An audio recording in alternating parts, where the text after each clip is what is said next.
I have to have the worst house anyone has ever built in Minecraft. This is actually really bad. I am so sorry for poisoning your eyes with this abomination. Today we are going to fix this and make an actual sick house. And while I do that, I'm going to read some Reddit stories and judge people. Also, before we start, I am sorry for not uploading more frequently. I've been really sick. If any moms are watching this, can I have your recommendations on how to cure a stomach flu? It's bad out here. Let's begin with the first story. Hi guys, I'm 21 and female, and a Bulgarian tour guide who accompanies groups to Sicily.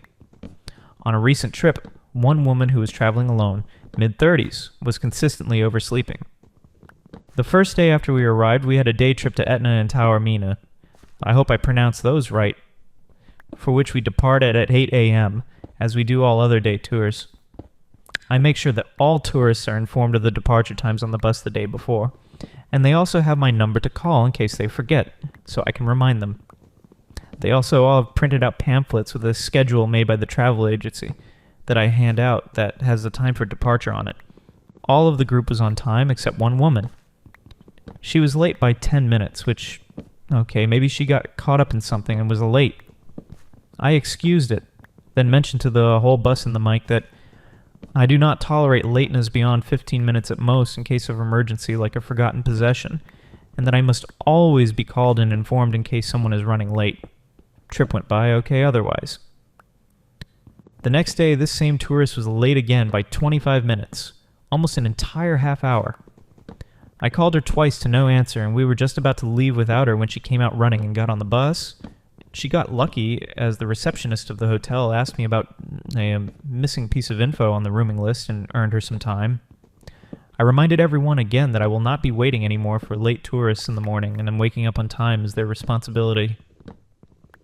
When we came back that evening, she asked me if I could make sure to wake her up on time.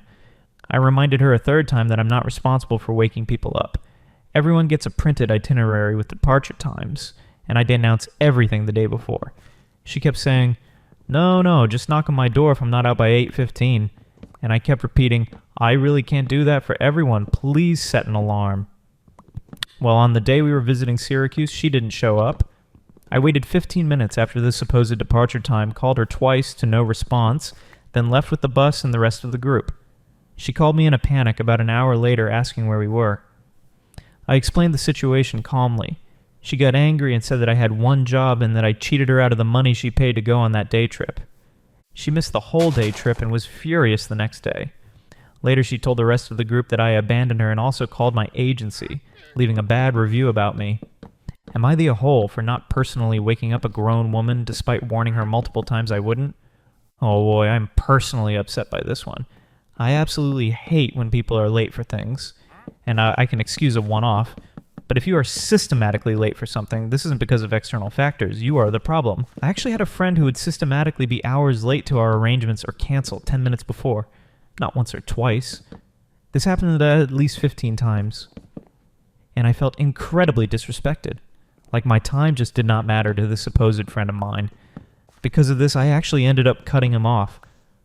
So no, I don't think you're the a-hole here. She was the a-hole for disrespecting everyone else's time, while also demanding that you give her special treatment. Very easy answer here. Absolutely in the right. Let's move on to the next story. I, 33 male, was gone. Out of state. At the end of May 2025, I had entrusted a friend of mine to watch my dogs while I was gone. I had told him that I only wanted him, we will call him Aaron, to go and check on the dogs, clean up whatever mess they made, and then go. Well, I have a doorbell camera, and every time he was there, which was 4 times, he brought his friend, we will call him Chad. I texted Aaron and asked why Chad was there too. He told me that his car, Aaron's, wasn't starting, and he didn't want to walk and needed a ride, and Chad didn't want to wait in the car. Aaron and Chad have been over at my place before, so I shrugged it off and just let it be. Well, a few weeks ago, another friend had been staying with me. We will call him Nate. After something happened with his mode of transportation that had broken down, and I had offered him a place to stay, and he graciously obliged and said thank you. When the time comes, I'll get a job, sign a lease with you, and pay you rent. All good. So I agreed. Cut to Wednesday, I wanted to play a game on my handheld console. I keep it on my entertainment center in the living room. I went to go grab it, and the system dock, power cable, and HDMI cable were all gone. I didn't take them with me on my trip, and if I did, I wouldn't have brought the dock, power, and HDMI cables. It's a USB-C charger port, and I have plenty of those. I called the manufacturer of the console, and they find the serial number and gave it to me. I asked if they could see any information on when it was signed and last or anything like that. He said that the system showed a factory reset within the last 7 days, 8 counting today. So high probability it was wiped and sold. So I reached out to Aaron, Chad, and Nate, and of course, none of them have seen or knew that I had one. That part is highly unlikely because the console is right in plain view in my living room. Then cut to me calling the police, filing a report, and giving them Aaron, Chad, and Nate's names and phone numbers. I get a message yesterday from Aaron asking if I did call the police and file a report. I told him yes, and that I won't be saying anything further. He understood and really wanted to help me find it. I get a message this morning from Chad. He said, "How dare you accuse me of stealing your stuff? Aaron and I are together and you can't stand it. I know you want him and I won't let you. Well, stay away from me, Aaron and Nate. If you so much text us even hello or good morning, I will call the police and say that you're harassing us. Stay the F away. I have my own significant other and don't want him." I said nothing to him after and screenshotted his message and also Aaron's messages about the console. Nate has blocked me on everything and hasn't stopped by to pick up his belongings from my place.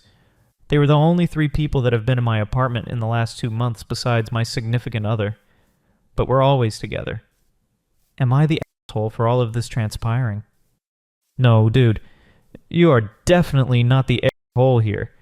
In fact, in the whole post, you show that you trust your friends, are understanding, and that you are also very quick to lend a helping hand, as you helped your friend in his time of need. Honestly, I think it's Nate. Sure, Chad's response was very intense, but still, it is in line with reacting to being reported to the police, especially if he's innocent. As for Nate, blocking you after you helped him in a time of need? The same guy who is jobless, homeless, and without a car. Sounds like he'd need the money more than any other person of the group. And silently just blocking you instead of reaching out like Chad or Aaron? Yeah, he's definitely trying to slip through the cracks. This is the kind of stuff that freaks me out. Not knowing who to trust, being vigilant and scared that any one of your friends could be lying, or maybe they are all lying and covering each other up. This is what gives someone trust issues, and I am really sorry this happened to this poster. Let me know in the comments who you guys think is guilty, or if this guy could have handled things differently. Let's move on to the next story. Okay, apparently this post is going crazy viral, and I wanted to check it out. It's not a am I the a-hole, but a would I be the a-hole if I kick my boyfriend's sister out our house. I'm excited. Let's see this. I, 25 female, have been with my boyfriend, 27 male, for 3 years, and he moved in with me last year. Everything was going great until last Christmas when his parents announced they were selling the family home and downsizing, but they wanted to go on one of those 6-month-long cruises around the world. Fine. Whatever they can do, what they want, except they have a younger daughter, Emma, who is 18.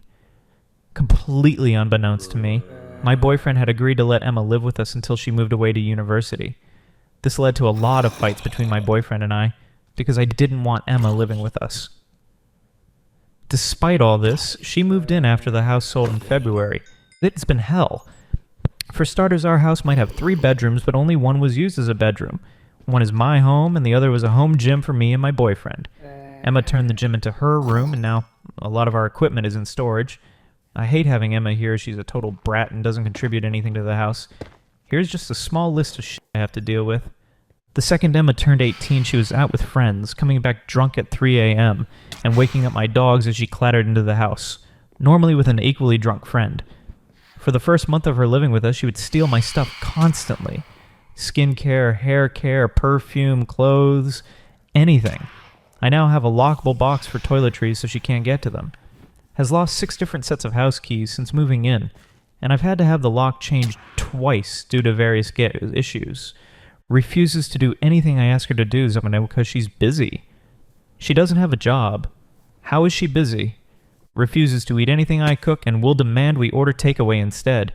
I've asked her repeatedly for meals, ideas, and even if I make that exact meal, she refuses to eat it as it doesn't taste right. The breaking point came last weekend when me, my boyfriend, and the dogs went away for the weekend. I was reluctant to leave Emma in the house by herself, but my boyfriend said it would be a great way for Emma to gain some independence before going to uni. Big f***ing mistake. We came back on Sunday evening to a trashed house and a hungover Emma asleep in her room. I had to get a professional cleaner in on Monday to tackle the worst of the mess after I spent half the night cleaning. I'm done. I want her out at the house. I thought I could deal with this until she moved away in September, but I can't. Especially now that she's talking about putting her place on hold for a year so she can go traveling and use our house as a base. No, I want her gone and out ASAP. True, she has nowhere to go, as her parents aren't back from their cruise until the end of August, but I don't care. I want her gone. I've talked to my boyfriend about this, and he won't budge because Emma is a family, and he can't kick her out.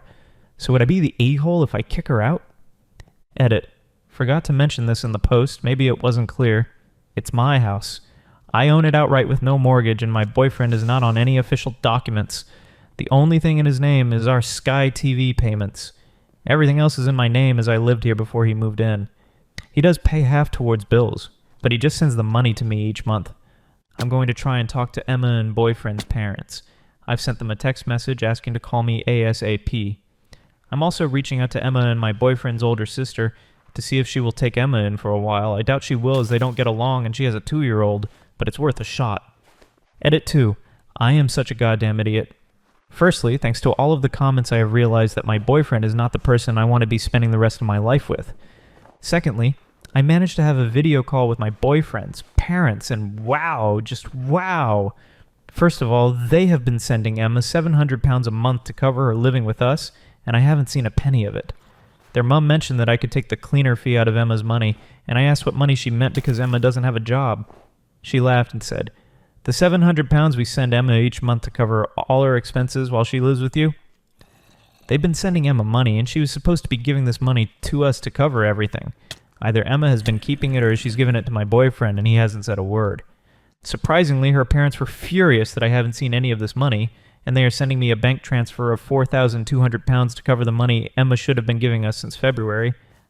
They are sending it to my personal account, and then I can do with what I see fit. I was brutally honest on the call and said that I can't have Emma staying with us any longer. Yes, she might leave in September, but what if she doesn't get the results she needs for uni and has to defer, or if she takes a gap year? I'm not putting up with this for another year. Their mom is going to talk to her sister and see if Emma can stay there until they get back at the end of August. For those wondering, yes, they have a house all lined up for when they return. They will not be living with us when they get back. I'm going to have a serious talk with my boyfriend this evening, and I'm now rethinking our whole relationship. If he tries to fight over Emma staying, then it's over. A lot of the comments in this post have made me realize that I've been a doormat to this man since Emma moved in. Also that I should have been charging him rent. And I'm not standing for it anymore. Yeah, I won't lie. Although she was messing up as your average 18-year-old, she was family and we are supposed to forgive. But towards the end, yikes. So much has gone wrong. Firstly, this is your house, not even your boyfriend's house. You shouldn't have to ask permission and not have someone as a guest in your house. Quite the opposite. Even if your boyfriend pays for stuff, it is still your house. And if she was making all this mess and being a brat, you have even more reason not to tolerate her being there. And the £700 a month? That's the nail in the coffin for me. Goodbye, Emma. I will say, though, it's pretty nice from the parents to have still sent you the 4.2K. Shows that they are aware of Emma's behavior and looking to help as much as they can. As for your boyfriend, yeah, he needs to get a grip. Seriously. He put everything in front of you, and whatever you needed was the last priority. Not cool.